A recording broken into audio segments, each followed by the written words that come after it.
हरे कृष्णा। प्रभु जगन्नाथ के साथ संबंध बेहद खास विषय। कई भक्त पूछ रहे थे कि जगन्नाथपुरी में भक्त प्रभु जगन्नाथ से कैसे संबंधित है। विशेष रूप से पिछले 3 महीनों से प्रभु जगन्नाथ का दर्शन भक्तों के लिए संभव नहीं है। यह बहुत कठिन है। लेकिन जो लोग प्रभु जगन्नाथ का दर्शन 1, 2 या 3 वर्षों से नहीं किया है, 50-60 वर्ष के वृद्ध व्यक्ति हैं, कम से कम 2 बार, कभी कभी 4-5 बार वे एक दिन में प्रभु जगन्नाथ का दर्शन करते हैं। उनके लिए प्रभु जगन्नाथ से दूर रहना मुश्किल है। उन्हें प्रभु जगन्नाथ से इतना लगाव क्यों है? उनमें ऐसा क्या खास है? प्रभु जगन्नाथ गोविंदम आदि पुरुषम तमाहम बजामी है। प्रभु जगन्नाथ सर्वोच्च प्रभु है, जिन्हें भगवान ब्रह्मा, भगवान शिव और सभी महान देवताओं द्वारा महिमा मंडित है। इसका उल्लेख आदि शंकराचार्य द्वारा जगन्नाथाष्टकम में किया गया है। जगन्नाथ स्वामी नयन पथगामी भवतु में।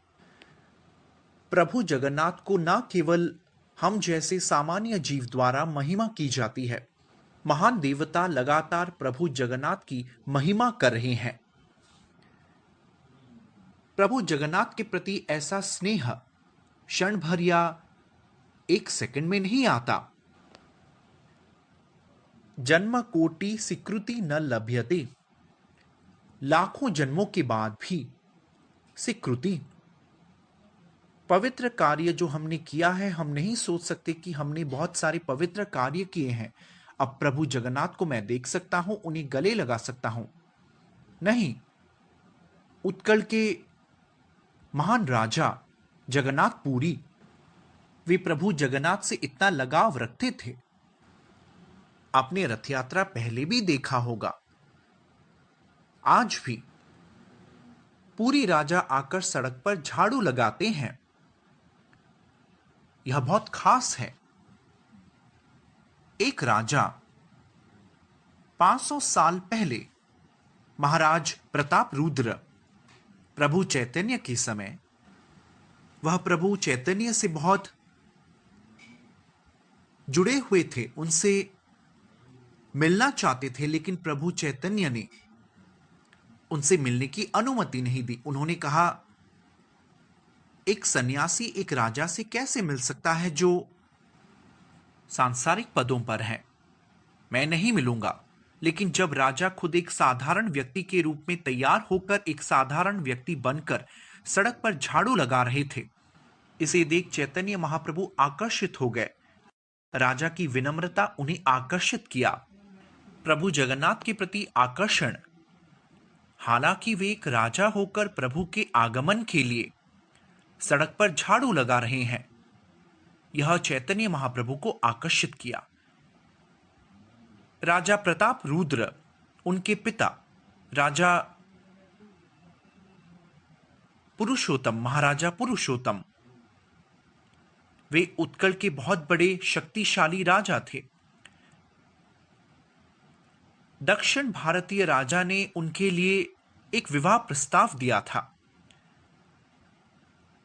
जगन्नाथपुरी में यह एक प्रसिद्ध कहानी है। महाराज पुरुषोत्तम और पद्मावती का विवाह।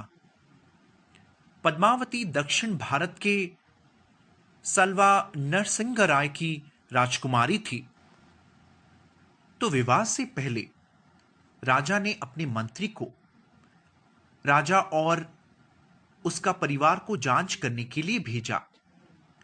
विवाह से पहले दोनों तरफ से लोगों का आना और जांच करना आम बात था।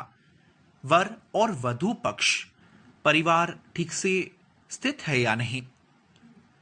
इसलिए जब मंत्री राजा पुरुषोत्तम की प्रभु जगन्नाथ की भक्ति की सराहना करने के बजाय सड़क पर झाड़ू लगाते हुए देखा, राजा ने इसे दूसरी तरफ लिया और कहा, इस व्यक्ति की कोई उचित चरित्र नहीं है। वह तो सफाई करने वाले लोगों से जुड़े हुए हैं। सड़क पर झाड़ू लगाना मतलब वह उन जैसे लोगों के साथ जुड़े हुए हैं। वह एक सफाई कर्मी वर्ग से हैं, शाही वर्ग से नहीं। हमारी राजकुमारी के लिए उपयुक्त नहीं है। तो उन्होंने राजकुमारी के पिता को, कांची राजा को ऐसा ही बताया। तो कांची के राजा पूरी राजा के प्रस्ताव को ठुकराकर कहा, मैं अपनी बेटी को सफाई कर्मी से विवाह नहीं होने दूंगा। तो यह महाराजा पुरुषोत्तम की, क्षत्रिय की आत्मा का अपमान किया। तो जगन्नाथपुरी, उत्कल के राजा, एक विशाल सेना लेकर दक्षिण भारत की ओर चल दिए इस राजा को हराने के लिए। दुर्भाग्य से उनकी सेना को बहुत नुकसान हुआ। वे लड़ न सके और वापसी में वे तपोवन के एक आश्रम में ऋषि से मिले जो प्रभु जगन्नाथ के बहुत बड़े भक्त थे। ऋषि ने राजा से कहा, तुम हार गए क्योंकि तुमने प्रभु जगन्नाथ की अनुमति नहीं ली थी। इसलिए राजा को बहुत शर्म आई, ये मैंने क्या कर दिया। तो वह जगन्नाथपुरी जाकर प्रभु जगन्नाथ से भक्ति के साथ प्रार्थना की, उन्होंने आपके प्रति मेरी सेवा का अपमान किया है, वे आपका अपमान कर रहे हैं। जब उन्होंने इस तरह प्रार्थना की तो उन्हें संकेत मिला कि प्रभु कांची राजा को हराने के लिए उनके साथ आएंगे। तो राजा अपनी सेना के साथ फिर से कांची राजा से लड़ने के लिए दक्षिण भारत की ओर चल पड़े। निकलने से पहले उन्होंने सोचा कि क्या वास्तव में प्रभु जगन्नाथ और बलराम मुझे मदद करने आएंगे। तो वह चिलिका झील पहुंचने से पहले दो सैनिक जो उनसे आगे थे, उन्होंने एक छाछ बेचने वाली महिला से छाछ छीन लिया। उसका नाम मणिका था। उन्होंने अच्छी तरह से पिया लेकिन पैसे नहीं दिए। उन्होंने कहा, उनके पास पैसे नहीं है, तुम ये अंगूठी रखो, तुम हमारे राजा से पैसे ले जाना जो पीछे आ रहे हैं। तो मणिका ने राजा को रोका और कहा, तुम्हारे सिपाही ने मेरी सारी छाछ पी ली है, पैसे के बदले उन्होंने मुझे यह अंगूठी दिया है। राजा आश्चर्य हो गए कि यह अंगूठी प्रभु जगन्नाथ की है। तो उन्हें पूरा विश्वास हो गया कि मेरे प्रभु मेरी रक्षा कर रहे हैं। तो उन्होंने पूर्ण विश्वास के साथ कांची राजा को परास्त किया और राजकुमारी का अपहरण कर लिया। वह बहुत गुस्से में थे क्योंकि उनकी शादी का प्रस्ताव को खारिज कर दिया गया था। इसलिए उन्होंने अपने मंत्रियों से कहा, आप इस लड़की की शादी एक सफाई कर्मी से करवा दो, वह उस लायक है। उसके पिता मेरे जैसे राजा को स्वीकार नहीं किया था, इसलिए उन्हें बहुत अपमानित महसूस हुआ था। उनके मंत्री बहुत बुद्धिमान मंत्री थे। तो उन्होंने क्या किया, उन्होंने अपने घर में राजकुमारी की रक्षा की। रथ यात्रा के दिन राजा फिर से सड़क पर झाड़ू लगा रहे थे। उसी समय उन्होंने मंत्री से पूछा, उस राजकुमारी के साथ क्या हुआ, कोई सफाई कर्मी मिला क्या। तो मंत्री ने बुद्धिमानी से उत्तर दिया, आपसे बेहतर कोई सफाई कर्मी हो सकता है क्या। आप तो प्रभु के लिए सबसे अच्छे सफाई कर्मी हैं। वास्तव में राजकुमारी को राजा पसंद करते थे। उन्होंने इसे प्रभु की व्यवस्था के रूप में ग्रहण कर उससे शादी कर ली। प्रभु जगन्नाथ के साथ राजा का रिश्ता मधुर था।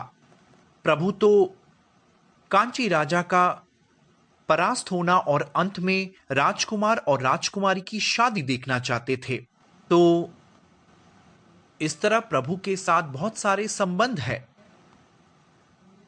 बंगाल से एक भक्त था, उनका नाम पौंड्रिका विद्यानिधि था। प्रभु चैतन्य के समय वह प्रभु जगन्नाथ से मिलने आए थे और वो अपने मित्र स्वरूप दामोदर के साथ वहां गए थे, जो प्रभु चैतन्य के भी सचिव थे। उस दिन ओधन षष्ठी था। सर्दियों में इस त्योहार का पालन किया जाता है। सर्दियों के दिन जैसे हम गर्म कपड़े पहनते हैं, प्रभु जगन्नाथ को भी गर्म कपड़े पहनाया जाता है। उस दिन वे प्रभु जगन्नाथ को कुछ कपड़े पहना रहे थे, लेकिन सिले हुए कपड़े के बदले वे इसे सीधे बाजार से लाए थे। पारंपरिक रूप से जब आप नए कपड़े लाते हैं, उसे पहले धोकर बाद में प्रभु जगन्नाथ को पहनाया जाता था, जो कि परंपरा थी। पुंडरीक विद्यानिधि अपने पूरी निवासी मित्र के साथ बहस करने लगे कि आपके पुजारी ऐसे क्या कर रहे हैं। वे नहीं जानते प्रभु जगन्नाथ को कैसे उचित वस्त्र अर्पित करते हैं। तो पूरी निवासी स्वरूप दामोदर उन्हें शांत किया कि ठीक है, यहां उनकी भक्ति है, लेकिन वह बहुत क्रोधित थे। पुंडरीक विद्यानिधि, हालांकि वे प्रभु चैतन्य प्रभु जगन्नाथ के बहुत बड़े भक्त थे, उन्होंने प्रभु जगन्नाथ के भक्तों की समालोचना की कि वे ठीक से कपड़े न धोकर प्रभु जगन्नाथ को पहना रहे हैं। तो उस दिन रात को वह वापस अपने कमरे में आकर प्रसादम लेकर सो गए। तो सपने में प्रभु जगन्नाथ और बलभद्र प्रभु बलदेव उससे पूछा कि तुमने मुझसे पूछने की हिम्मत कैसे की? मुझे कौन सी पोशाक पहनी है मुझे पता है, वैसे भी उनका भेंट मुझे पसंद है, उनकी भक्ति पसंद है। तुम मेरे लिए कोई नियम मत रखो। तो उन्होंने क्या किया? एक तरफ प्रभु बलराम और दूसरी तरफ प्रभु जगन्नाथ ने उसे थप्पड़ मारा और उनके गाल सूज गए। सपने से उठते ही उन्होंने देखा कि उनके गाल सूजे हुए थे। यह प्रभु जगन्नाथ का अपने भक्तों के साथ मधुर आदान प्रदान था। वह उनके प्रति व्यवहार को पसंद करते हैं। यहां तक कि रामानुजाचार्य, महान वैष्णव आचार्य, वे जगन्नाथपुरी आए थे। वे भी कुछ नियमों को लागू करना चाहते थे, लेकिन बाद में उन नियमों को जगन्नाथपुरी में लागू करने के बजाय उन्हें कूर्म क्षेत्र भेजा गया था। तो प्रभु जगन्नाथ वे अपने भक्तों में से चुनते हैं। राजा पुरुषोत्तम या पुंडरीक विद्यानिधि, उनके अपने तरीके थे उनसे कैसे संबंध रखना है। यदि आप प्रभु को लकड़ी के रूप में देखते हैं, वे हमेशा एक नास्तिक के लिए लकड़ी के रूप में रहेंगे। भक्ति विनोद ठाकुर के समय एक आचार्य और जगन्नाथपुरी के जिलापाल 1870 के दशक में एक गांव के तांत्रिक के बारे में शिकायत थी कि वह खुद को एक महान योगी मान रहा था। वह दावा करता था कि वह एक भगवान है और उसके कुछ शिष्य भी उसके बारे में प्रचार करते थे, जैसे आजकल मानव द्वारा कृत्रिम भगवान बनाए गए हैं। तो उस तरह के भगवान, तो वह लड़कियों के साथ नृत्य करता था और कुछ मूर्ख परिवार उन्हें भगवान समझते थे। भगवान हमारे बच्चों के साथ, हमारे पत्नी के साथ नृत्य करना चाहते हैं।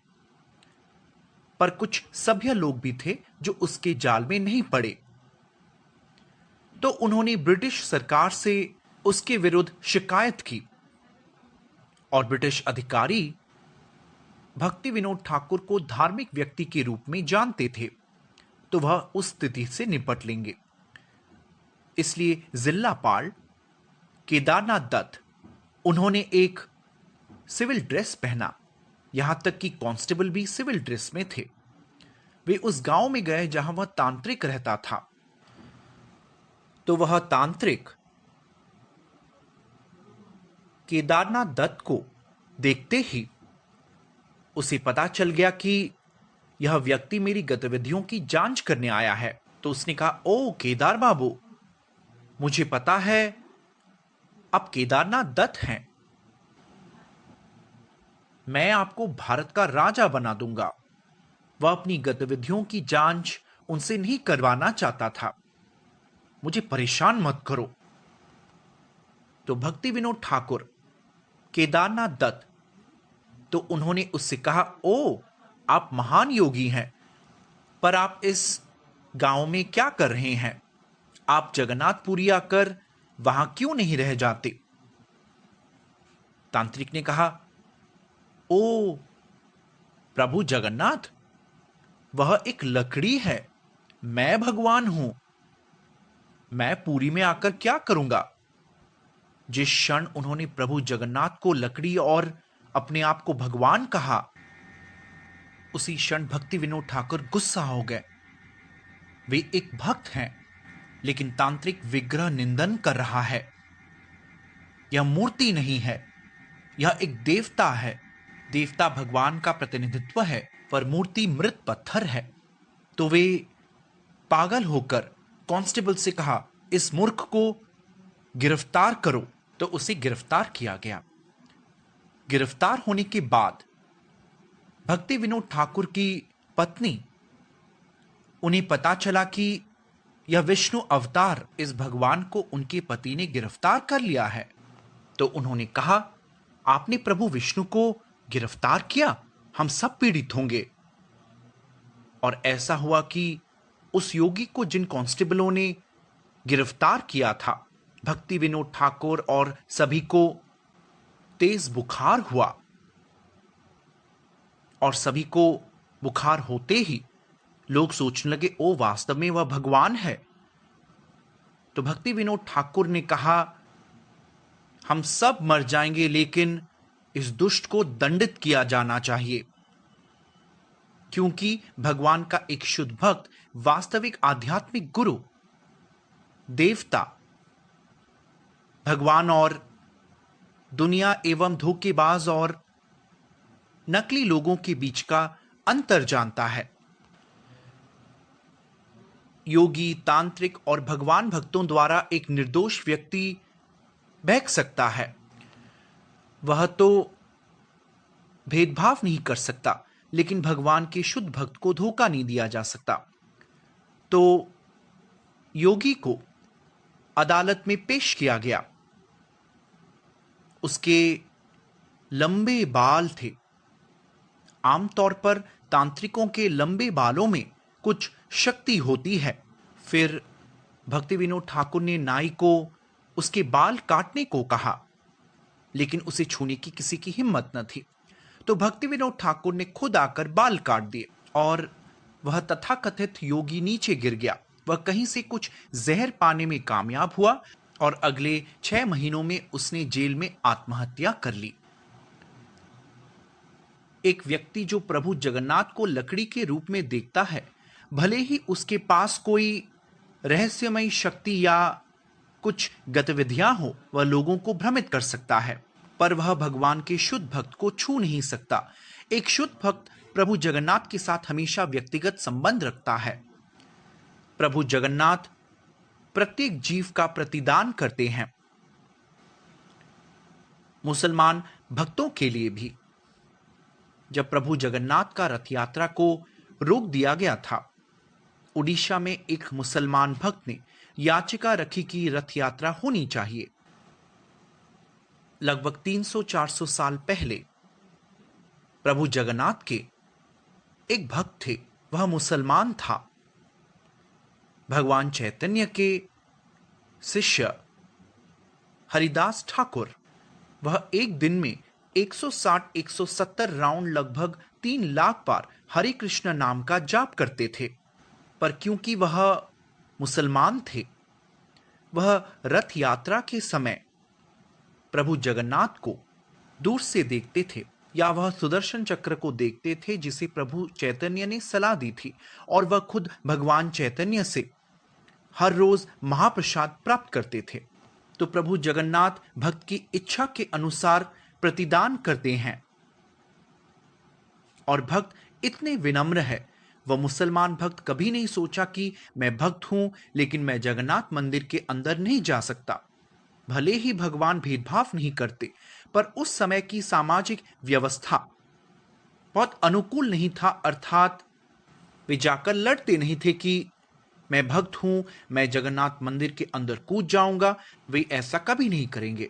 यहां तक कि प्रभु जगन्नाथ प्रसाद भेजकर प्रतिदान करते हैं और व्यक्तिगत रूप से हरिदास ठाकुर से मिलते थे प्रभु चैतन्य के रूप में, क्योंकि प्रभु चैतन्य प्रभु जगन्नाथ के भक्त के रूप में अलग नहीं है, वे स्वयं भक्त है। और उसी तरह एक और मुसलमान भक्त थे, उनका नाम सालबेग था, और एक मुसलमान गवर्नर थे। उन्होंने एक ब्राह्मण विधवा को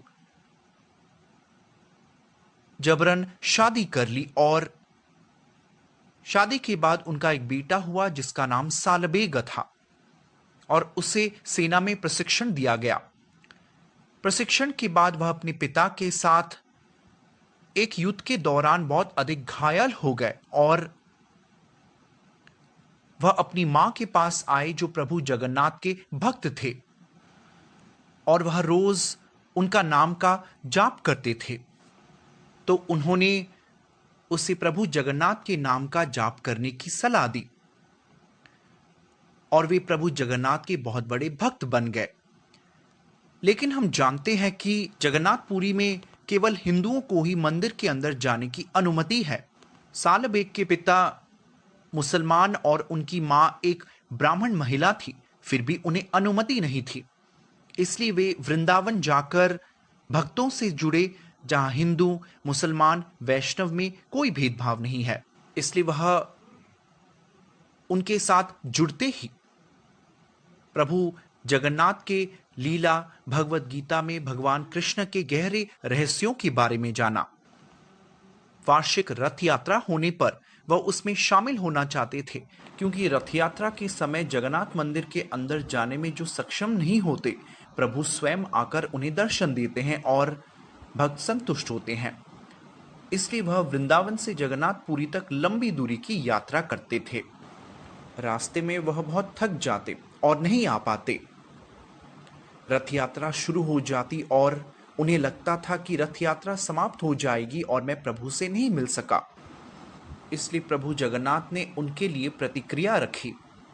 नंदी घोष रथ जिसमें प्रभु जगन्नाथ सवार होते हैं, वह रुक गया और आगे नहीं बढ़ा जब तक सालबेग आकर अपनी प्रार्थना पूरी नहीं कर देते। फिर रथ चलने लगा। तो भक्त सालबेग की प्रार्थना आज भी जगन्नाथ मंदिर में गाई जाती है। हर गीत के अंत में वे गाते हैं कि वह कैसे थक गए हैं। सालबेगा जातीर नहीं, वह कहते हैं मैं थक गया हूं, लेकिन प्रभु जगन्नाथ इतने दयालु है। प्रभु जगन्नाथ सभी के प्रति दयालु हैं, हिंदू मुसलमान, पुरुष महिला या देवता मनुष्य पशु, सभी को वह प्रतिक्रिया देते हैं। चैतन्य महाप्रभु ने एक कुत्ते को महाप्रसादम दिया जो उनके भक्त शिवानंद सेना का अनुसरण कर रहा था, और उसने हरिबोल का जाप किया जब चैतन्य महाप्रभु गाना शुरू करते थे। उसके बाद वह कुत्ता वहां नहीं था, यानी उसे मुक्ति मिली थी। इसलिए महाप्रसादम, जगन्नाथ महाप्रसादम को पशु, चंडालों को या ब्राह्मणों को भी दिया जा सकता है। कोई भी महाप्रसादम लेने के लिए योग्य है। यहां तक कि जयदेव गोस्वामी, जिन्होंने गीता गोविंदा लिखी है, गीता गोविंदा जगन्नाथ मंदिर में इतना प्रसिद्ध है प्रभु जगन्नाथ के कपड़े फट गए थे। तो राजा ने पूछा, क्या हुआ है? एक लड़की बगीचे में गीता गोविंदा गा रही थी और प्रभु वहां जाते थे और उनके कपड़े फट जाते थे। उसके बाद गीता गोविंदा जगन्नाथ मंदिर में शुरू हुआ। हर दिन वे गीता गोविंदा का पाठ करते हैं। गीता गोविंदा के लेखक जयदेव गोस्वामी ने दशावतार स्तोत्र लिखा है, जिसे हम गाते हैं। केशव धृत वामन रूप, केशव धृत नरहरि रूप, केशव धृत दशविध रूप, जय जगदीश हरे। जयदेव गोस्वामी द्वारा लिखित यह गीत गीता गोविंदा को भी उन्होंने लिखा था। और गीता गोविंदा लिखते समय उन्हें एक कविता लिखने में कठिनाई हुई और प्रभु जगन्नाथ इस लेखक की तरह तैयार हुए। और जब जयदेव गोस्वामी बाहर गए थे, वे बैठकर उस कविता को लिखा। और जयदेव गोस्वामी ने गीता गोविंदा में लिखा है कि वे कैसे प्रभु से प्रेरित थे। प्रभु ने स्वयं इस कविता को लिखा था। तो प्रभु सभी को प्रतिक्रिया देते हैं। जब श्री कृष्ण कौरवों के सामने उपस्थित थे, उन्होंने उन्हें कभी सम्मान नहीं दिया। जरासंध ने उन्हें कायर के रूप में देखा, वह उनसे भाग रहे हैं। लेकिन 17 बार श्री कृष्ण ने जरासंध को हराया था। आप जरासंध का झूठा अहंकार देखें। उसने सोचा कि श्री कृष्ण उससे डर के उससे दूर भाग रहे हैं, इसलिए कृष्ण को शत्रु अपने नजरिए से देख सकते हैं। अगर कोई नास्तिक सोचता है कि कोई भगवान नहीं है, वह जगन्नाथ एक लकड़ी है, प्रभु उन्हें उसी तरह प्रतिनिधित्व करते हैं। वह हृदय में बुद्धि देते हैं कि हां, मैं एक मृत पत्थर हूं, लकड़ी हूं। अंग्रेजों ने हमें देवताओं के साथ मूर्तियों के रूप में पारस्परिक व्यवहार करने का एक अलग तरीका सिखाया। भले ही एक शिक्षित हिंदू ने अंग्रेजी भाषा पढ़ा, देवताओं के बारे में बात करने पर वह मूर्ति पर बात करते हैं। जगन्नाथ की मूर्ति, कृष्ण की मूर्ति। अंग्रेजों ने ऐसी भाषा दी कि हम अपने वैदिक ज्ञान से नफरत करते हैं। मूर्ति का अर्थ है मृत पत्थर। एक राजनेता आकर एक और प्रसिद्ध राजनेता का मूर्ति का उद्घाटन करता है, तो उस मूर्ति को सुबह साफ किया जाता है। जब कौवा या कोई जानवर उस पर मल करे तो उसे साफ किया जाता है और समारोह से पहले वे उस पर माला डालते हैं, जो कि मूर्ति पूजा है। जबकि देवता पूजा का मतलब है, अंग्रेजी में देवता भगवान का प्रतिनिधित्व है। तो यह सुंदर शब्द देवता का उल्लेख हमारे भारतीय धार्मिक पाठ में नहीं है। आमतौर पर वे कहते हैं मूर्ति पूजा। दक्षिण भारत से एक देवता को राजा पुरुषोत्तम लाए थे, साक्षी गोपाल देवता। साक्षी गोपाल देवता, उन्होंने 2 ब्राह्मणों से बात की।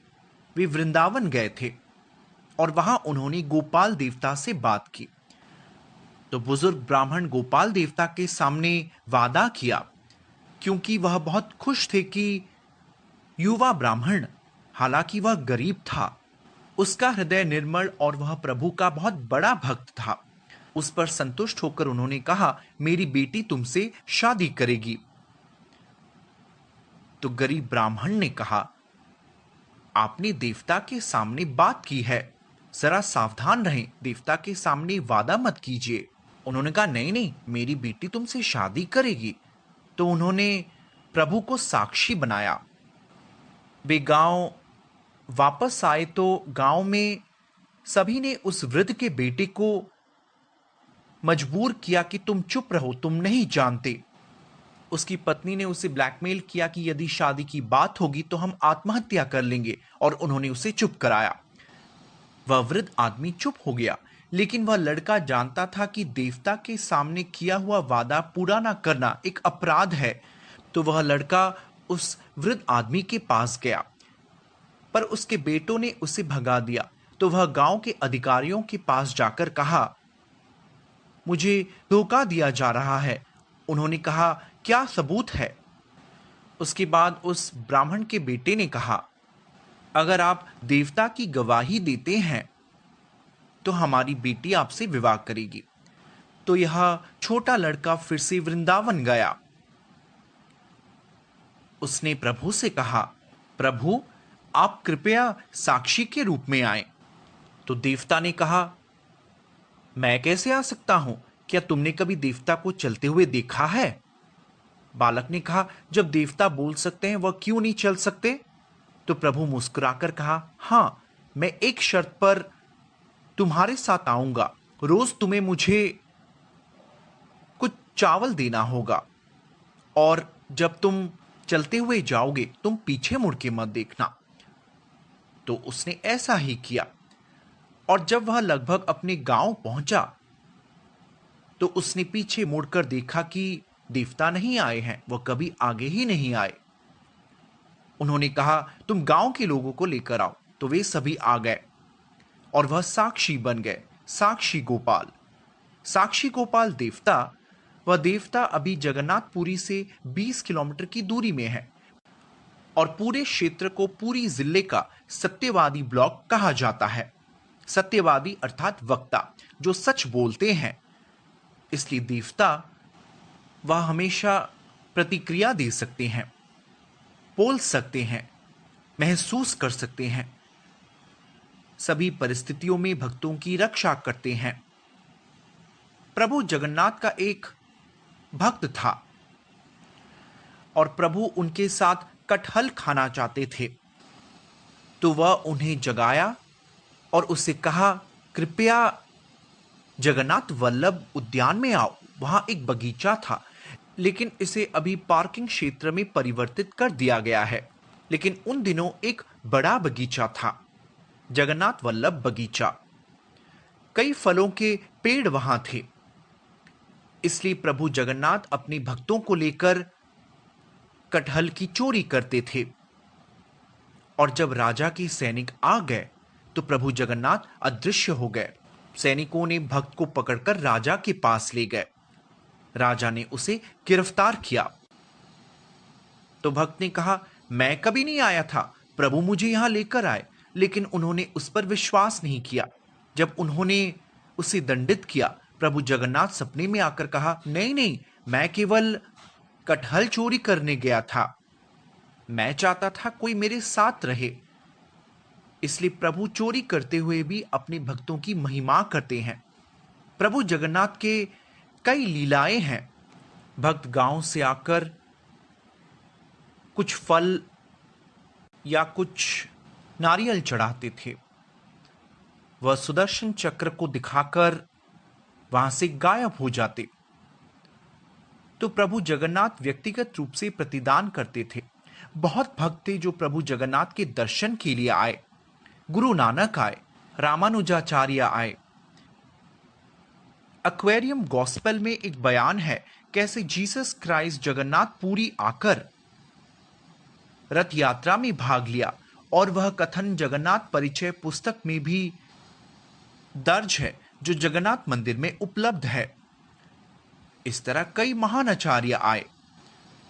मध्वा संप्रदाय से एक भक्त थे, उनका नाम नरहरि तीर्थ था। वह जगन्नाथपुरी आए थे जब राजा की मृत्यु हुई थी, और वह जगन्नाथपुरी में मूल राम देवता लेने आए थे। वह देवता पांडवों से आया था, जिसे हनुमान ने पांडवों को सौंपा था, और हनुमान को अयोध्या ब्राह्मण द्वारा वह देवता मिला था, जो श्री रामचंद्र को देखे बिना पानी भी नहीं लेते थे। तो उनकी भक्ति को देखकर श्री राम ने उन्हें देवता दिया था। तो प्रभु या देवता को देखना अलग नहीं है, और श्री राम इन देवताओं को देते हैं जिसे मूल राम देवता कहा जाता है। और उनकी पूजा इक्ष्वाकु काल से की जाती थी। श्री रामचंद्र के आने से बहुत पहले उनके पूर्वज देवता की पूजा कर रहे थे, और वह देवता श्री रामचंद्र के सैन कक्ष में था, जो उन्होंने उस ब्राह्मण को दिया। और वह देवता हनुमान के पास था। हनुमान ने भीम को दिया, और भीम पांडवों के अंतिम राजा, उन्होंने उत्कल राजा को सौंपा। और यह देवता जगन्नाथपुरी में था। नरहरि तीर्थ जानते थे कि मूल राम देवता वहां थे। अपने गुरु मध्वाचार्य को उन देवता को देने के लिए वह पुरी आए थे। और जब वह आए तो राजा का निधन हो गया था। एक बगीचा तैयार करने के लिए और जगन्नाथपुरी पर शासन करने के लिए प्रभु जगन्नाथ की माला एक हाथी को दिया गया, और जो भी उस माला जगन्नाथ महाप्रसादम की माला पहनेगा उसे देखभाल करनी है राजकुमार के बड़े होने तक। नरहरि तीर्थ मंदिर की भव्य सड़क पर चल रहे थे। हाथी ने उस माला लेकर सीधे इस भक्त पर डाल दिया तो नरहरि तीर्थ ने जगन्नाथपुरी पर शासन किया। और यह सीमांचलम कुर्म क्षेत्र में वर्णित है।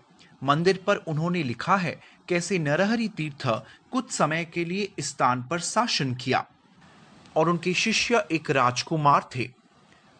उन्होंने उससे पूछा कि वह क्या चाहता है, और फिर उसे मूल राम देवता दिए और वह उसे वापस दक्षिण भारत ले गए। तो प्रभु जगन्नाथ से इतने सारे भक्तों के लिए इस तरह का आदान प्रदान होता रहेगा यदि हम भी एक ही विश्वास रखते हैं। श्रीला प्रभुपाद ने एक आचार्य के रूप में दुनिया में सभी को प्रभु जगन्नाथ दिया, और वे सभी प्रभु जगन्नाथ का नाम जपने लगे, हरे कृष्ण मंत्र, नारायण का नाम जपने लगे, और वे सभी भक्त बन जाते हैं। प्रभु का भक्त बनने के लिए विशेष योगिक शक्तियों की आवश्यकता नहीं होती। इसलिए नाम लीला के रूप में भगवान होते हैं, सब कुछ समान होता है। प्रभु के नाम और स्वयं प्रभु के बीच कोई अंतर नहीं होता। इसलिए जब हम हरे कृष्ण या जय जगन्नाथ का जाप करते हैं तो प्रभु हमारे जीभ पर होते हैं। कली काले कृष्ण नाम रूप अवतारा कहा जाता है। कलयुग में प्रभु व्यक्तिगत रूप से पवित्र नाम का अवतार लेते हैं। इसलिए जब हम हरे कृष्ण जगन्नाथ का जाप करते हैं तो अलग नहीं है।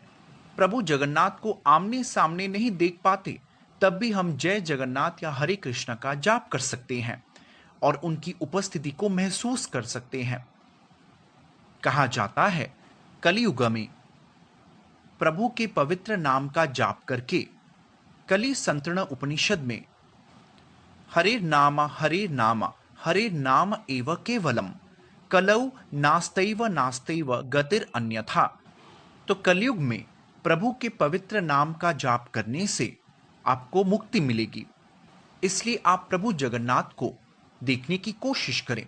अगर प्रभु सामने आते हैं तो उनका दर्शन करें, लेकिन जब आप प्रभु को देखते हैं तो प्रभु जगन्नाथ लकड़ी या स्वर्ण या धातु से बने हैं उसके बारे में ना सोचें। इसलिए जब कोई हमारे मंदिरों में आता है तो वे पूछते हैं यह देवता सोना, चांदी या पीतल का है। वास्तव में प्रभु सोना, चांदी और पीतल है, क्योंकि वास्तव में सब कुछ स्वयं प्रभु है। वह पंचभूत भगवान से आता है। बाहरी ऊर्जा, आंतरिक ऊर्जा, सब कुछ भगवान का है। तो वह धातु क्यों नहीं बन सकते? अगर वह चाहे तो वह भी धातु बन सकते हैं। यह एक शिल्प शास्त्र है, धातु में भगवान का आह्वान कैसे करें। लेकिन अधिक महत्वपूर्ण यह है कि भगवान ऐसे नहीं आते क्योंकि वह धातु से बने हैं, वह भावग्राही है। भगवान केवल एक भक्त के बुलावे से ही आते हैं।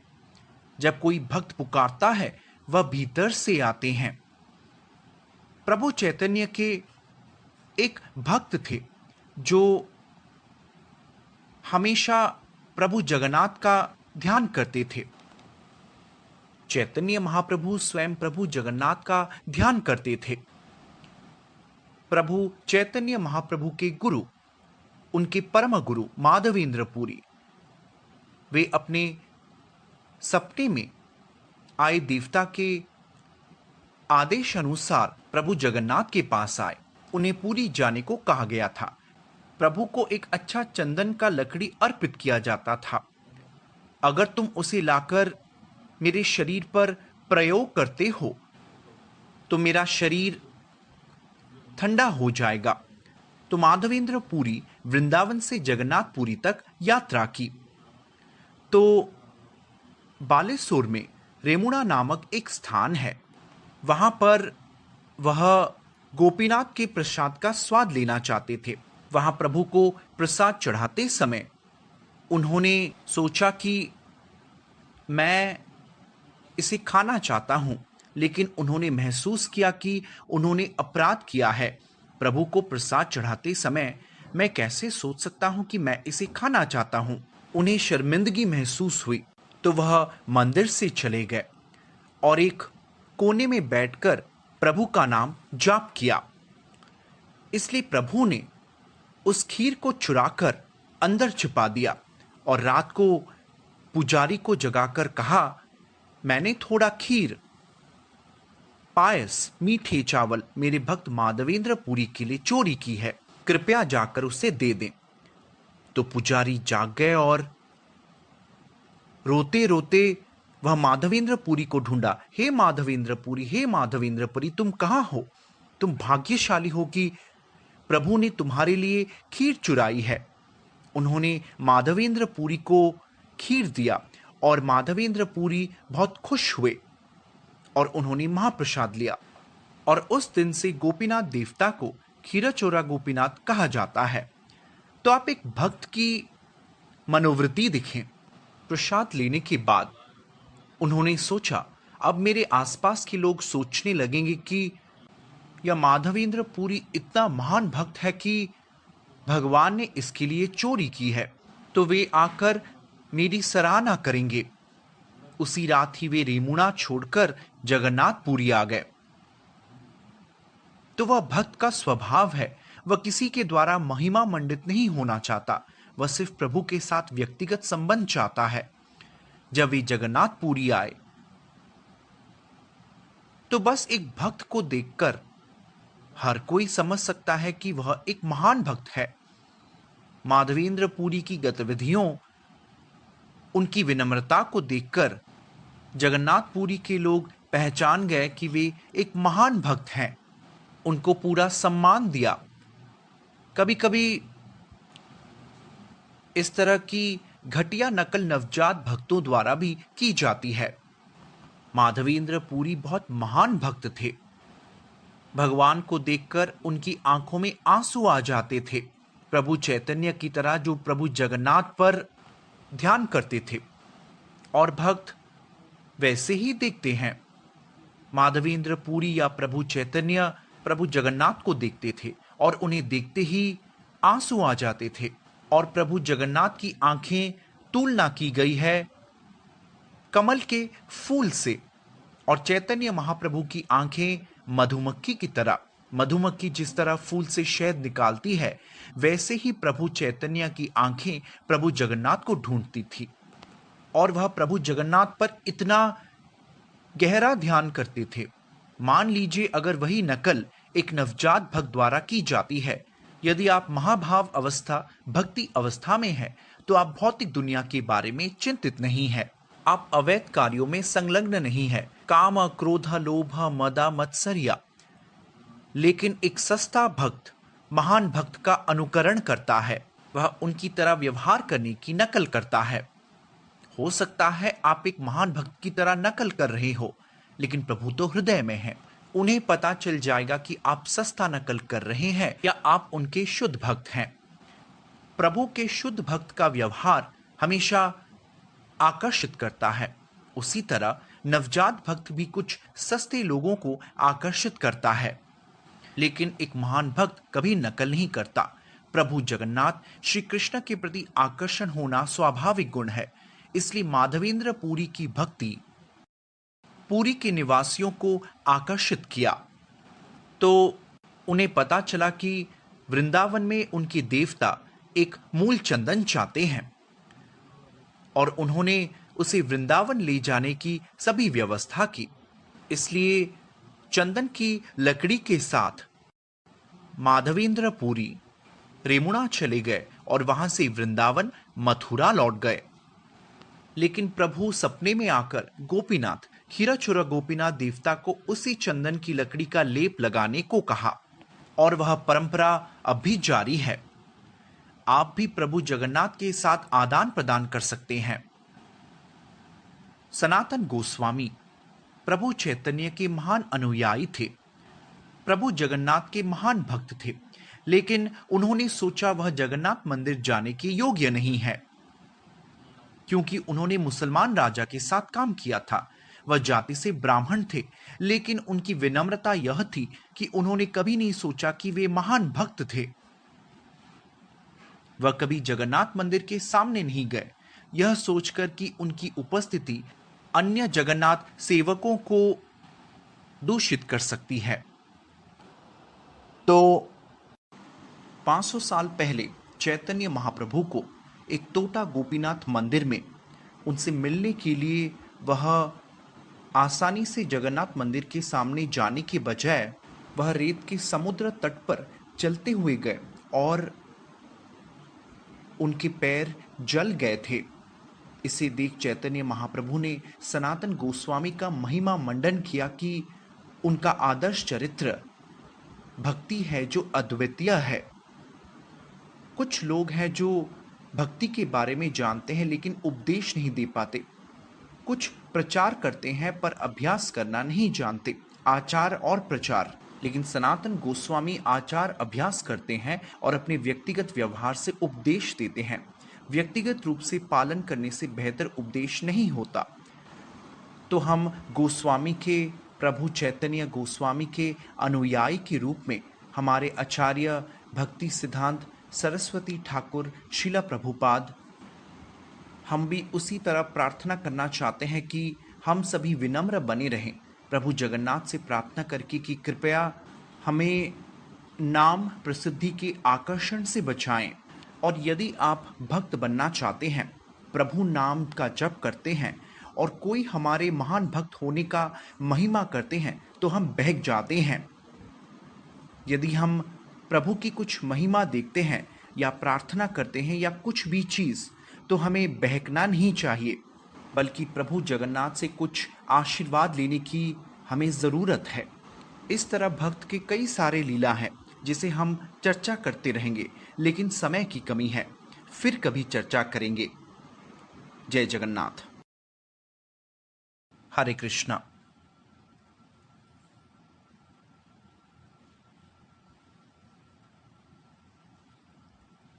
रथ यात्रा का इतिहास। प्रभु जगन्नाथ, बहन सुभद्रा देवी और बलभद्र, जगन्नाथपुरी में ये तीनों देवता सभी के लिए बहुत खास है। एक व्याख्यान में श्रीला प्रभुपाद रथ यात्रा के बारे में बताते हैं कैसे जगत शब्द का अर्थ दुनिया है और यह एक चलती दुनिया है। गच्छति इति जगत, इस दुनिया में सब कुछ चल रहा है और इस दुनिया में जो कुछ भी चल रहा है, ग्रह भी चल रहे हैं, हम जीवित संस्थाएं भी आगे बढ़ रहे हैं। यहाँ तक कि ऐसे लोग भी हैं जो जानवर बन जाते हैं और जानवर से पौधे, लगभग 84 लाख प्रजातियां आगे बढ़ रही हैं। इस दुनिया में सब कुछ चल रहा है और जो कुछ भी चल रहा है उन सभी के गुरु हैं जगत के नाथ प्रभु जगन्नाथ। इसलिए प्रभु जगन्नाथ और उनके भाई बलदेव, बलभद्र, बल का अर्थ आध्यात्मिक शक्ति है। लोग आमतौर पर सोचते हैं बल का अर्थ भौतिक शक्ति है, लेकिन बल आध्यात्मिक बल है। बलभद्र हमारे आदि गुरु हैं। गुरु तत्व प्रभु बलराम से आते हैं, इसलिए वह हमें आध्यात्मिक शक्ति देते हैं। बलराम हमें आध्यात्मिक शक्ति देते हैं और हमें सुख प्रदान करते हैं। बलराम, बलभद्र का अर्थ है आध्यात्मिक शक्ति देने वाला, और राम, बलराम जो सुख देता है, तो बलभद्र जो हमें सुख देता है। और सुभद्रा, शु का अर्थ है शुभ और भद्र का अर्थ है भलाई। इसलिए सुभद्रा, जगन्नाथ, बलभद्र कैसे वे एक गुरु, आध्यात्मिक गुरु के रूप में शुभता देते हैं। और जब दुनिया के कोने कोने से भक्त रथ यात्रा देखने आते हैं तो उन्हें दुखों से कैसे मुक्ति मिलती है, इस तरह प्रभु जगन्नाथ रथ यात्रा का वर्णन किया गया है। प्रभु जगन्नाथ जगदिता नाथ के रूप में वह हमें आशीर्वाद देने के लिए सामने आते हैं। तो पुराण में वर्णित है, रथष्टम केशवम दृश्य पुनर्जन्म न विद्यते। यदि आप केवल रथ पर प्रभु को देखते हैं तो आपको निश्चित रूप से जन्म और मृत्यु से मुक्ति मिल जाएगी। इसलिए केवल दृश्य, सिर्फ उन्हें देखकर ही आप मुक्ति प्राप्त कर सकते हैं। यह कोई सामान्य बात नहीं है। और चैतन्य महाप्रभु भक्तों के लिए रथ यात्रा क्या है? आप कह रहे हैं कुछ चित्र में कैसे चैतन्य महाप्रभु इतने उत्साह से प्रभु जगन्नाथ के सामने नृत्य कर रहे हैं। यह उत्साह वह है जो चैतन्य महाप्रभु हर बार प्रभु जगन्नाथ को देखने के बाद होता है। यह 5000 साल पहले हुआ था। वृंदावन छोड़ने के बाद श्री कृष्ण मथुरा आ गए।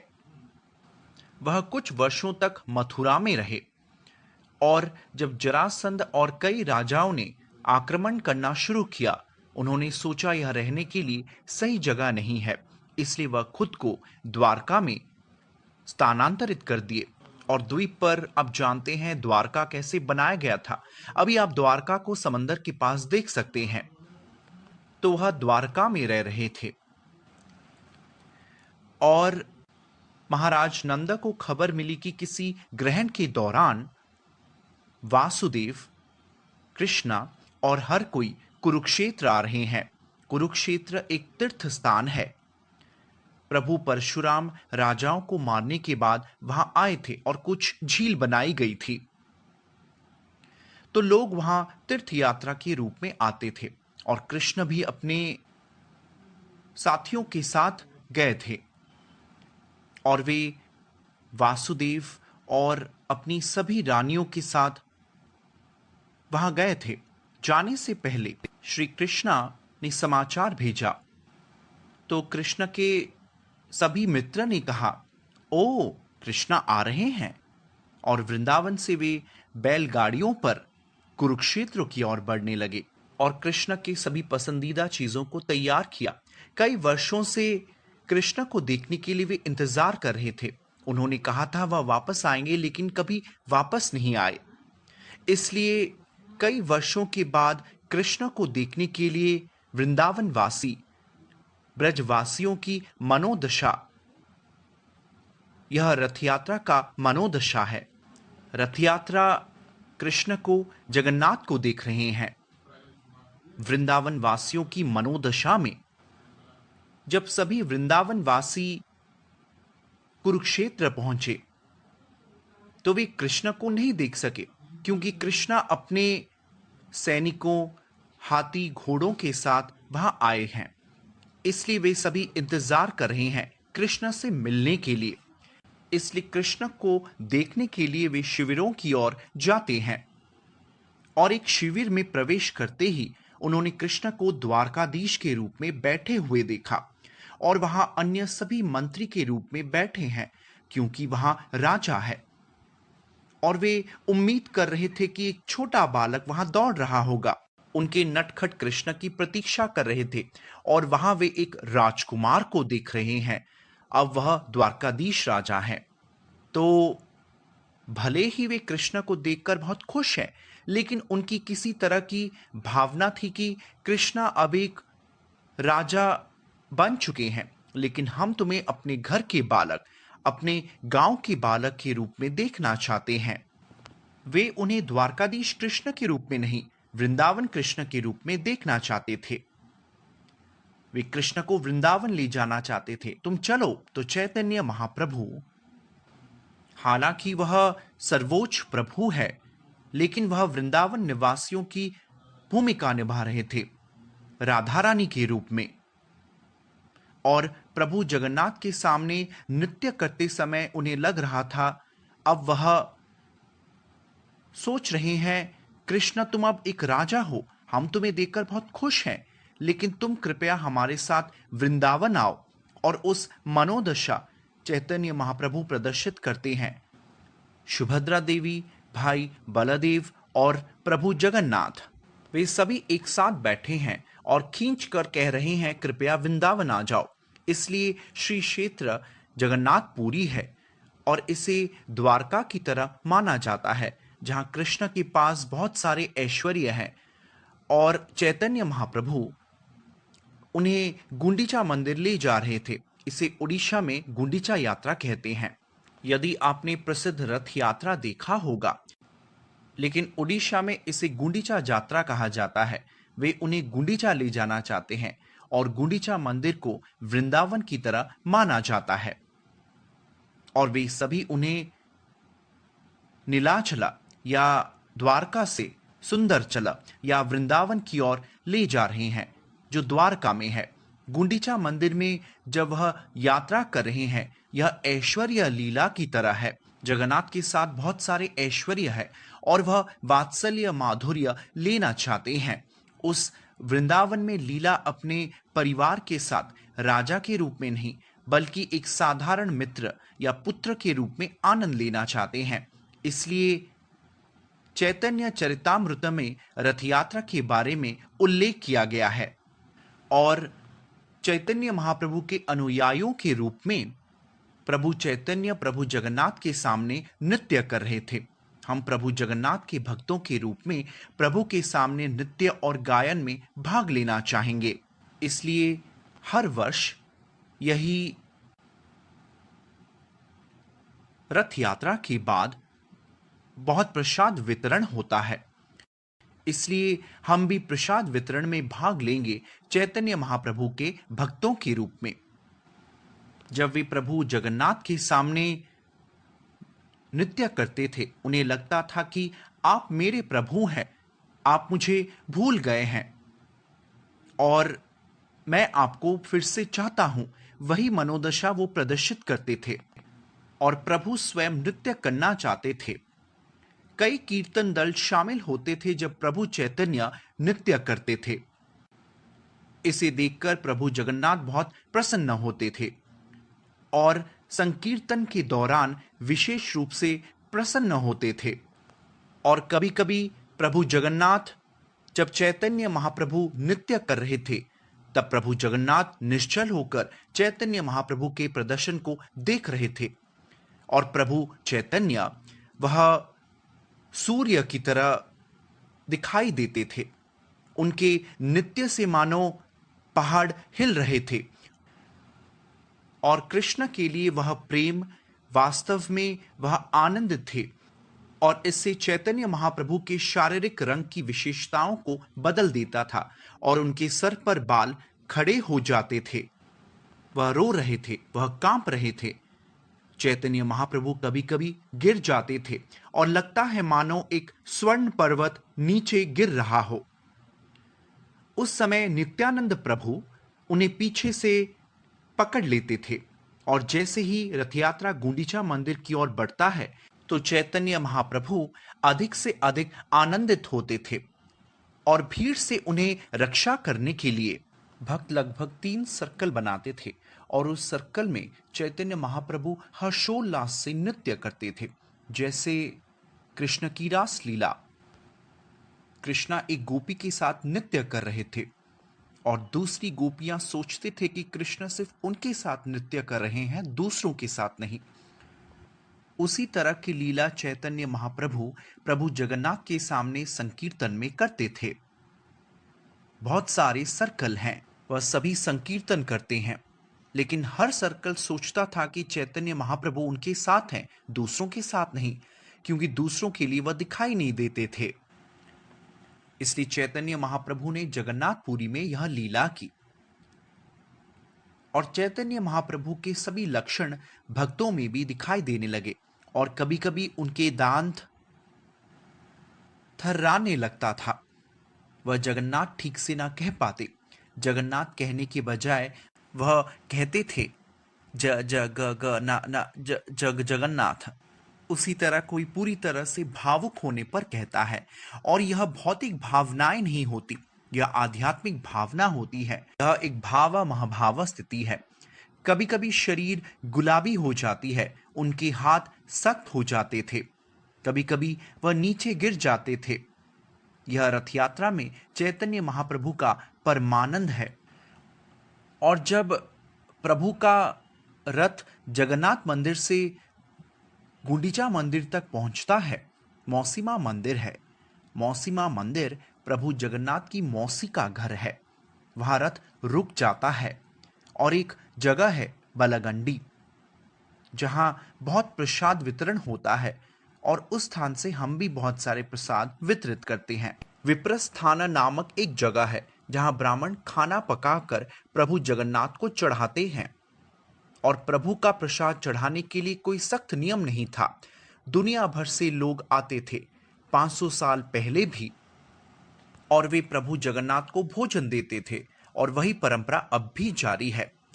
दुनिया भर से भक्त आते हैं और हम खाना पकाकर सभी लोगों को प्रसाद वितरित करते हैं और आज भी हजारों लोग आकर प्रसाद सेवन करते हैं। और यह केवल चैतन्य महाप्रभु और हमारे आचार्य शीला प्रभुपाद की दया से हो सकता है, अन्यथा यह असंभव है। हमारा प्रसाद वितरण कुछ प्लेटों से शुरू हुआ था, अब हजारों प्लेटों में वितरित होती है। अनाज दाल सब कहां से आती है? वास्तव में यह चमत्कारी रूप से हो रहा है। तो इस तरह की चीजें तब होती है जब प्रभु चैतन्य और प्रभु जगन्नाथ की कृपा होती है। प्रभु जगन्नाथ रथ यात्रा का इतिहास 5000 साल पहले शुरू हुआ और 500 साल पहले चैतन्य महाप्रभु ने देखा कैसे प्रभु जगन्नाथ उसी भावना को लेकर चल रहे हैं और वे ब्रजवासी के उसी भावना को लेकर चल रहे हैं।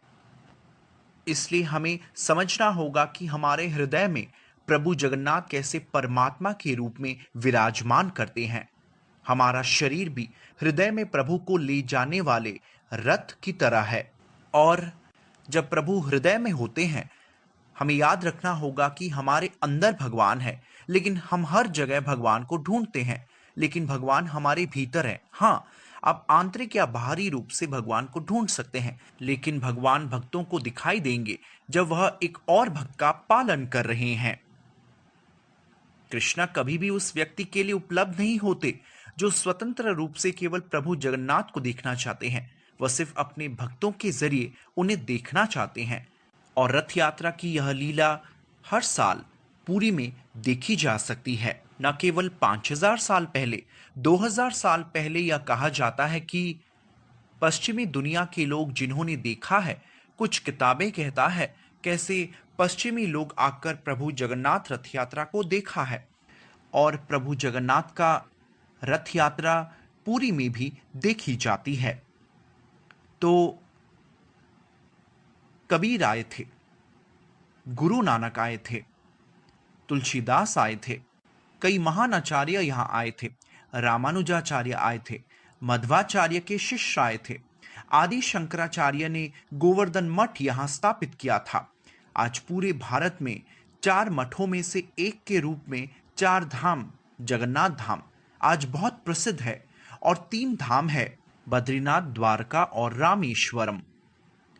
इसलिए जगन्नाथ धाम रथ यात्रा पूरी दुनिया में प्रसिद्ध है।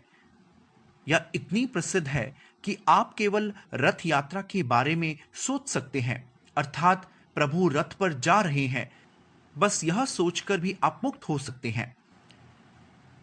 इसलिए हमें नहीं सोचना कि 300 साल पहले जब अंग्रेज आए थे, उन्होंने सोचा कि वे सभी कोई बड़ा शिवालय, कोई बड़ा पत्थर या लकड़ी का टुकड़ा ले जा रहे हैं और यह हिंदुओं का एक विश्वास है। नहीं, रथ यात्रा हिंदुओं का विश्वास नहीं है। रथ यात्रा हमारे हृदय, हमारे शास्त्रों का विश्वास है। यह एक वास्तविकता है और प्रभु का रथ यात्रा साल दर साल जारी रहेगा जब तक भक्त होंगे, और भक्तों के बिना प्रभु का रथ यात्रा नहीं हो सकता। और द्वारका में चैतन्य महाप्रभु, सब कुछ अक्षय तृतीया से शुरू होता है। जब रथ निर्माण शुरू होता है तो वे अक्षय तृतीया के दिन रथ का निर्माण शुरू करते हैं और उसके बाद जब स्नान यात्रा, स्नान पूर्णिमा होती है, स्नान पूर्णिमा रथ यात्रा से 4 दिन पहले होती है, जिसे ज्येष्ठ पूर्णिमा कहा जाता है। और देवताओं को वास्तव में स्नान बेदी पर एक विस्तृत स्नान दिया जाता है। आनंद बाजार जगन्नाथ मंदिर के पास परिसर की दीवार पर इसे स्नान बेदी कहा जाता है और एक सोना कुआं है, सुनहरा कुआं है, जहां से पानी लिया जाता है और प्रभु जगन्नाथ को लगातार स्नान कराया जाता है और 15 दिनों तक आप प्रभु जगन्नाथ को नहीं देख सकते। इसे अनासर कहा जाता है। उस समय अगर जगन्नाथ देवता को पहले से कुछ नुकसान हुआ है तो वे इस पर रंग लगाते हैं और फिर वे दर्शन देते हैं। उसे नवजौवन दर्शन कहते हैं। यह दर्शन रथ यात्रा से एक दिन पहले होता है और भक्त प्रभु जगन्नाथ को देखने के लिए इंतजार करते हैं। तो इन 15 दिनों तक बिना प्रभु का दर्शन किए चैतन्य महाप्रभु सहन न कर सके, तो वह अलारनाथ चले गए और वहां विष्णु देवता है, वह वहां कुछ दिनों तक थे, जब तक उन्हें खबर नहीं मिली कि रथ यात्रा के लिए बंगाल से भक्त आने वाले हैं, कृपया आप वापस आ जाएं। और वापस आकर उन्होंने एक बहुत बड़ी गतिविधि की जिसे गुंडीचा मार्जना कहा जाता है। इसलिए गुंडीचा मंदिर आने से पहले प्रभु व्यक्तिगत उदाहरण से दिखाना चाहते हैं कि अगर प्रभु को हमारे हृदय में विराजमान करना है, प्रभु हमेशा हृदय में रहते हैं, लेकिन अगर हृदय में प्रभु को रखना है तो आपका हृदय बहुत साफ होना चाहिए। इसलिए वह अपने सहयोगियों द्वारा पूरे मंदिर को साफ करते हैं। वह छत को साफ करते हैं, मंदिर की इमारतों, कीर्तन हॉल, एक छोटा रसोई घर साफ करते हैं और वहां अच्छे से धूल को साफ करते हैं। सैकड़ों पानी फेंककर वहां एक इंद्रद्युम्न सरोवर है जहां से भक्त पानी लाकर अंत में सफाई करते हैं और चैतन्य महाप्रभु सभी को प्रोत्साहित करते थे, कृपया साफ करें, कृपया साफ करें। और जब कोई सफाई कर धूल को हटा देते हैं, चैतन्य महाप्रभु देखकर कहते थे, ओ आपने बहुत अच्छी सफाई की है। उसी तरह वे सभी को अधिक साफ करने के लिए प्रोत्साहित करते थे। पूरी धूल हट जाने के बाद ही चैतन्य महाप्रभु बहुत प्रसन्न होते थे और भक्त यह महसूस करेंगे कि जब वे प्रभु के मंदिर की सफाई कर रहे हैं, मंदिर मार्जना, जो कि चेतो दर्पण मार्जना भी है, हमारी चेतना प्रदूषित हो रही है, लेकिन जब प्रभु की मंदिर की सफाई होती है या जब आप हरे कृष्ण मंत्र का जाप करते हैं तो यह मार्जना, यह साफ होता है। चेतो दर्पण, हमारा हृदय दर्पण साफ होना चाहिए, अन्यथा वह हमेशा दूषित होकर रहेगा, क्योंकि हमारा इस शरीर के साथ पहचान होती है और जब ऐसी पहचान की जाती है, हम सोचते हैं कि मैं यह शरीर हूं, यह शरीर का पद मेरा पद है। इसलिए इन सभी अवांछित चीजों को हटाने का मतलब है हमें सफाई करनी है। इसलिए चैतन्य महाप्रभु गुंडीचा मंदिर में उदाहरण दिखाया कि भगवान के मंदिर जैसे हृदय की सफाई होनी चाहिए। जैसे रथ यात्रा होती है और प्रभु गुंडीचा मंदिर जाते हैं, अगर आप रोजाना अपनी हृदय को साफ करते हैं जप करते हुए, जैसे हरे कृष्णा कृष्णा कृष्णा हरे हरे, हरे राम राम राम हरे हरे, प्रभु हृदय में विराजमान करेंगे। और हमने व्यावहारिक रूप से देखा है, जब भक्त मंदिर की सफाई और प्रभु के बर्तनों को साफ करते हैं तो हमें बहुत संतुष्टि मिलती है, हमें बहुत अच्छा लगता है। उसी तरह जब आप हरे कृष्ण मंत्र जाप करते हैं तो आपको बहुत अच्छा लगेगा। सर्वो उपाधि विनिर्मुक्तम, आपको अपने सभी पदनामों को छोड़ना होगा, तब आप निर्मलम हो जाएंगे, आपका हृदय बहुत शांत हो जाएगा। फिर आप हरे कृष्ण मंत्र जाप कर सकते हैं। तो गुंडीचा मार्जना और रथ यात्रा वैशाख के महीने में होती है और वास्तव में जब रथ यात्रा शुरू होती है तो यह आषाढ़ शुक्ल द्वितीय दिन होती है, जब प्रभु को लिया जाता है। और जैसे मैंने बताया था, प्रभु को देखकर ही आपको जन्म और मृत्यु से मुक्ति मिलती है। तो जगन्नाथ की रथ यात्रा इस प्रकार होती है और रथ आने के बाद जैसे मैंने बताया था, बलगंडी अर्पण होता है। इस रथ यात्रा 2 किलोमीटर और उसमें संगीतकार और नृत्य शिल्पी योगदान देते हैं और यह यात्रा पहंडी तक होती है। पहंडी का अर्थ है चढ़ाई। पहंडी विजया कहा जाता है। राजा गजपति व्यक्तिगत रूप से सड़क को साफ करते हैं।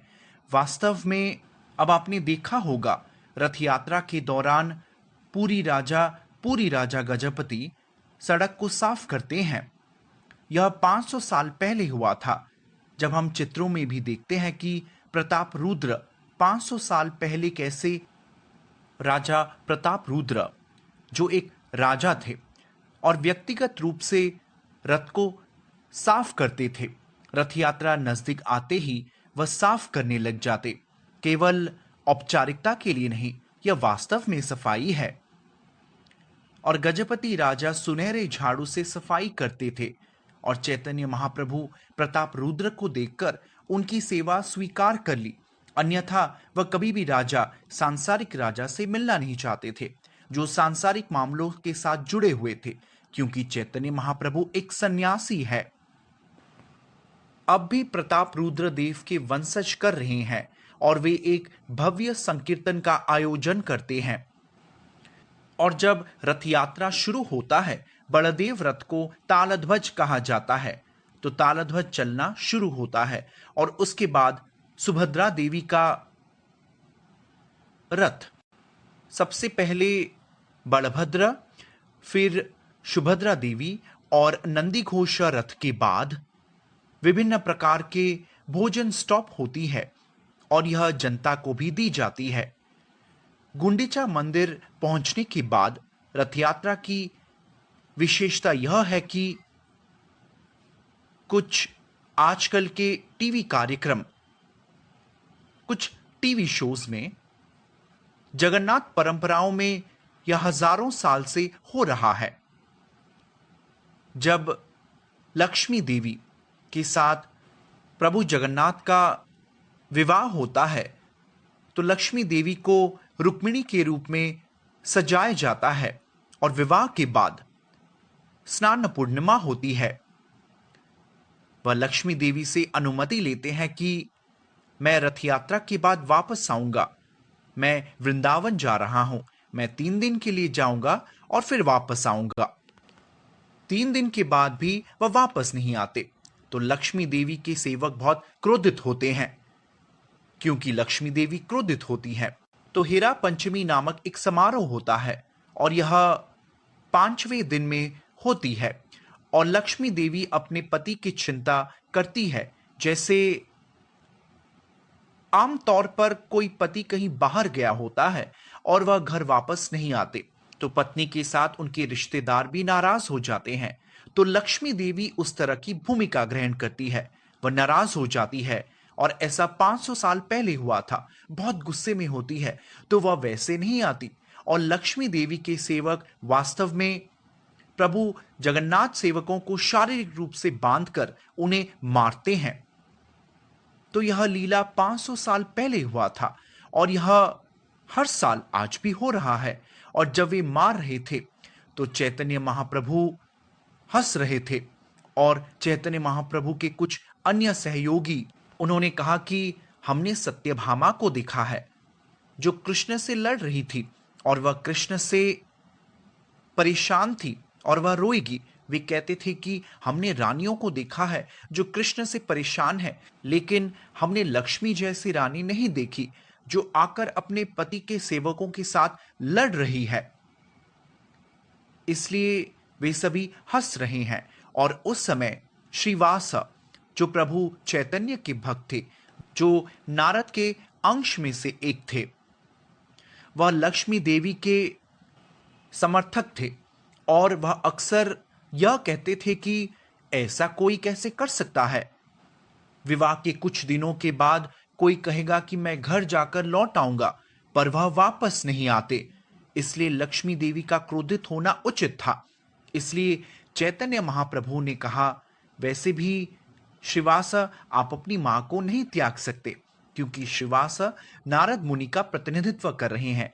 इसलिए वे सभी हंस रहे हैं, मजाक कर रहे हैं और श्रीवासा ने कहा कि वह आपकी रानियों की तरह, आपकी गोपियों की तरह नहीं है, क्योंकि वहां वह एक रानी है, इसलिए उन्हें छोड़ना होगा, वह इतना आसान नहीं है।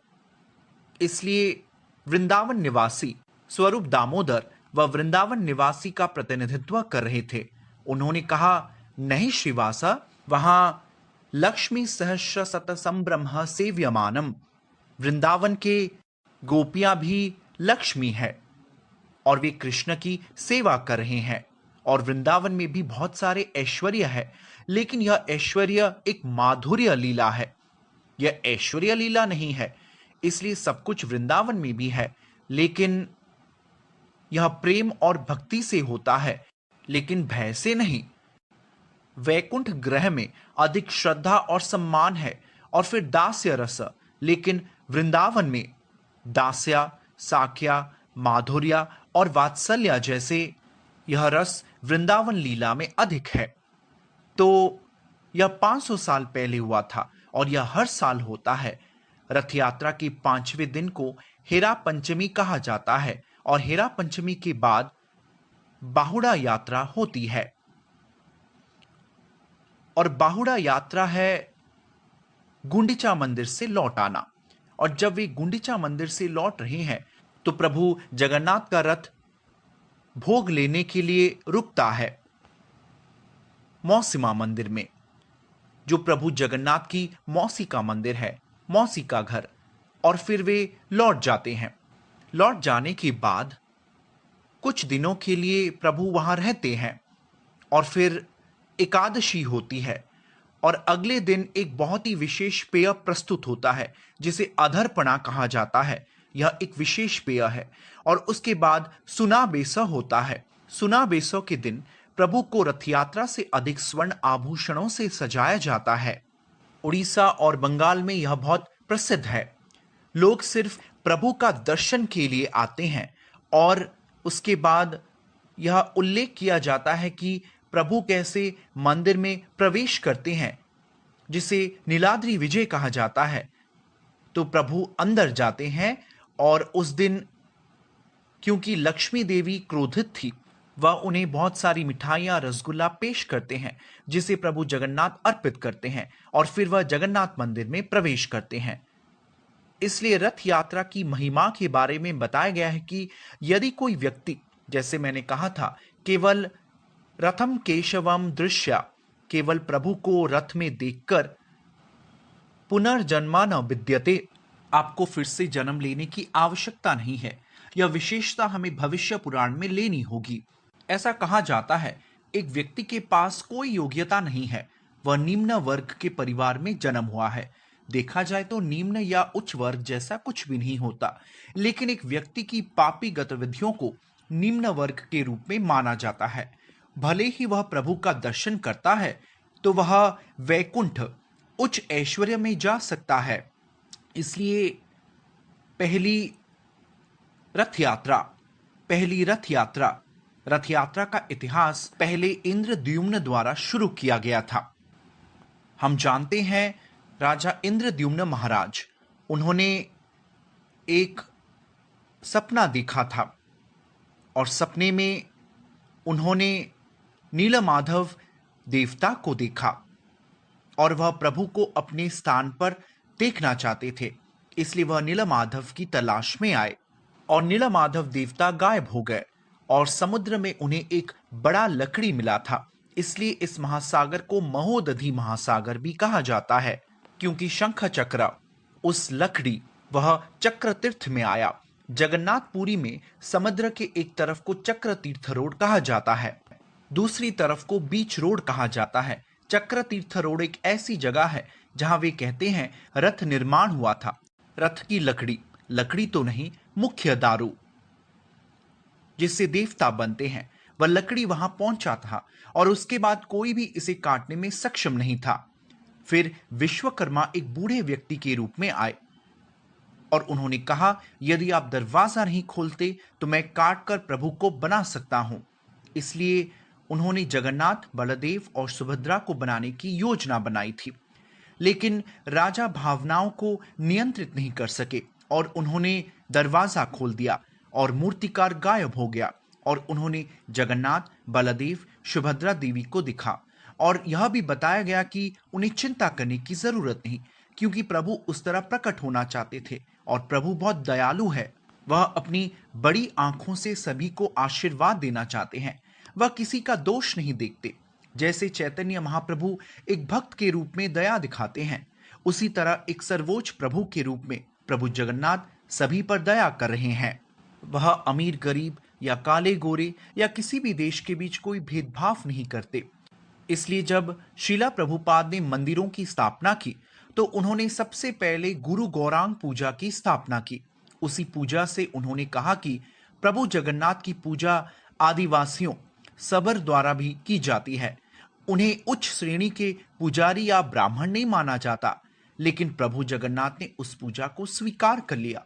इसलिए पश्चिमी देशों में भी शिला प्रभुपाद ने माना कि हम सभी कलयुग यवन कैसे हैं, इसलिए आप प्रभु की पूजा का लाभ उठा सकते हैं। उसके बाद राधा कृष्ण की पूजा हरे कृष्ण के भक्त चैतन्य महाप्रभु के भक्त को दिया गया। तो प्रभु जगन्नाथ बहुत दयालु हैं और उन्होंने सभी को अपना नाम जपने की अनुमति दी और हर गांव, हर शहर में श्री चैतन्य महाप्रभु का नाम फैलाया जाएगा और प्रभु जगन्नाथ ने इन भक्तों को पूरी दुनिया में स्वीकार किया। इस तरह रथ यात्रा शुरू हुई। इसलिए रथ यात्रा पर कुछ विवाद है जिसका वे कैलेंडर के अनुसार पालन नहीं कर रहे हैं जो जगन्नाथपुरी में है। यदि उसका पालन किया जाता है तो पूरे विश्व में हरे कृष्ण का जप करने वाले भक्तों का भी सम्मान होगा, क्योंकि चैतन्य महाप्रभु आंदोलन एक उपदेशात्मक आंदोलन है और शिला प्रभुपाद एक आचार्य के रूप में संस्कृति का सम्मान करते थे जहां भी वे जाते थे। और उन्होंने हैदराबाद में पुजारी को बुलाया जब वह मंदिर की स्थापना कर रहे थे। वह श्री वैष्णव पुजारी थे। लंदन मंदिर भी जब उन्होंने उद्घाटन किया तो कुछ दक्षिण भारत से पुजारियों को भी बुलाया गया था। तो देवताओं को सबर दिया गया था और किसी भी प्रकार की स्थापना केवल योग्य पुजारी के माध्यम से की जाती है और योग्य पुजारी आते ही आसपास के लोग सम्मान देते हैं। इसलिए श्रीला प्रभुपाद ने वास्तव में संस्कृति को स्वीकार किया। उसी तरह दक्षिण भारत हरे कृष्णा मंदिरों में भी वे रथ पर श्री वैष्णव परंपरा का पालन करते हैं, जिसे ब्रह्मोत्सव कहा जाता है। वे उस परंपरा का पालन करते हैं।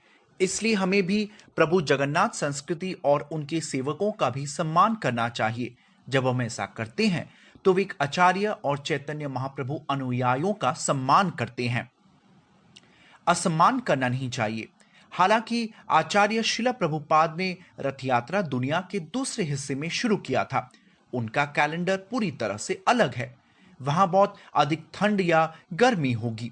हर जगह मौसम अलग होता है, लेकिन भारत में हमेशा स्थानीय परंपरा का सम्मान करना होगा। तो यह हमारी राय है। और प्रभु जगन्नाथ का रथ यात्रा जब हजारों लोग आकर दर्शन लेते हैं, उन्हें मुक्ति मिल सकती है।